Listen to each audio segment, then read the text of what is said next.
இன்னைக்கு வேண்டுமென்றே திட்டமிட்டு சிறுபான்மை மக்களை குழப்புவதற்காக ஏதோ திரு ஸ்டாலின் தலைமையில் இருக்கின்ற கூட்டணி தான் சிறுபான்மை மக்களை பாதுகாப்பதை ஒரு மாய தோற்றத்தை ஏற்படுத்திக் கொண்டிருக்கிறார்கள். சிந்தித்து பார்க்க வேண்டும். சிறுபான்மை மக்கள் அனைத்து இந்திய அண்ணா திராவிட முன்னேற்ற கழக ஆட்சி 10 ஆண்டு காலம் இருந்தது.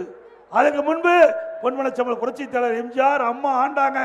31 ஆண்டு காலம் தமிழ்நாட்டு மண்ணிலே ஆட்சி செய்த அரசு அண்ணா திமுக அரசு. 31 ஆண்டுல ஜாதி சண்டை கிடையாது, மத சண்டை கிடையாது. தமிழ்நாடு அமைதி பூங்காவா இருந்தது. ஒரு நல்ல ஆட்சி கொடுத்த அரசாங்கம் அண்ணா திமுக. இன்றைக்கு எந்த இடத்தில் போய் கேட்டாலும் அண்ணா திமுக ஆட்சி சிறந்த ஆட்சி என்றுதான் மக்கள் சொல்வார்கள். வேண்டுமென்ற திட்டமிட்ட அரசியல் கால் புடிச்சின் காரணமாக சிறுபான்மை மக்களுடைய வாக்குகளை பெறுவதற்காக தந்திரமாக அந்த மக்களிடத்திலே அவதூறு செய்தியை பரப்பி வருகிறார். சிறுபான்மை மக்களை பொறுத்த வரைக்கும் நீங்கள் எச்சரிக்கையாக இருக்க வேண்டும் என்று நேரத்தில் கேட்டுக்கொள்கின்றேன். ஏன்னா எதிர்கட்சியா இருக்கும்போது ஸ்டாலின் கருப்பு பலன் விடுவார், பிரைம் மினிஸ்டர் வந்தார் கருப்பு கொடி காட்டுவார். ஆளுங்கட்சி வந்த உடனே வெள்ளை குடை பிடிப்பார். வெள்ளை குடை வேந்த திரு ஸ்டாலின்